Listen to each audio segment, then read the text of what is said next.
Բանություններին ծանոթ լինելով արձանագրել ենք, որ բավականին ակտիվ եք հակադարձում օրվա իշխանությունների այս օրակարգային տարբեր ծածկույթներին։ Դուք ինչպես եք պատկերացնում հավաքական ընդդիմության հաղթանակը այս քաղաքական պրոցեսների իրավիճակում, եթե իշխանությունները այսպես աննահանջ են իրենց թեզերում։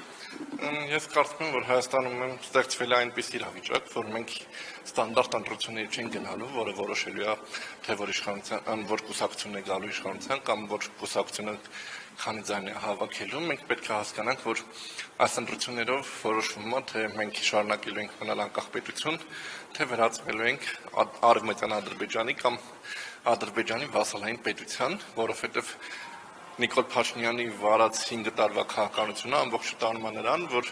մենք վերածվում ենք Ադրբեջանի քաղաքական ծրագրեր իրագործող պետության, ես շատ հաճախ մեր իշխանությանը համեմատում եմ կոլաբորացիոնիստական իշխանության, որը կատարում է թշնամու հրահանգները, զբաղեցնելով դե յուրե իշխանության ֆունկցիաները Հայաստանում, որովհետև եթե մենք փորձենք հիշել, թե 5 տարվա ընթացքում ինչ պահանջներ է դրել Ադրբեջանը Հայաստանի առաջ, այդ պահանջներից քանիսն է կատարել Հայաստանը, կտեսնենք, որ ոչ մի պահանջ ըստ էության չի մերժվել, անգամ այսպես կոչված Զանգեզուրի միջանցքի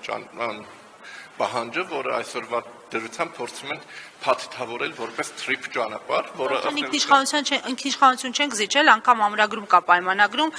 տոկոսային հարաբերություն 74-26 եւ ասում են այնտեղ ամենևին խոսքը չի գնում ինքնիշխանությունը զիջելու մասին, այլ վարձակալությամբ հանձնվում է արտապատվիրակումը։ Իրականում դա նույն միջանցքն է, որովհետև սևը սպիտակի վրա գրված է, որ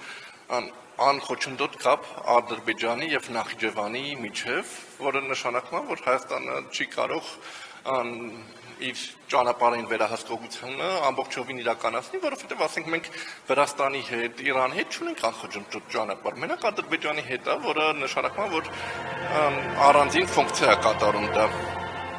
Ու ես գտնում եմ, որ եթե մենք չենք փոխում իշխանությունը 5 տարիների ընթացքում, ապա հաջորդ պահանջը լինելու այն, որ Հայաստան վերադառնալու է այսպես կոչված ճակերտավոր վերադառնալու է 200-300 հազար ադրբեջանցի, ու այդ նշանակում է, որ 5-10 տարի հետո մեր պարլամենտում լինելու է ադրբեջանական ֆրակցիա ադրբեջանցի պատգամավորներով, որոնք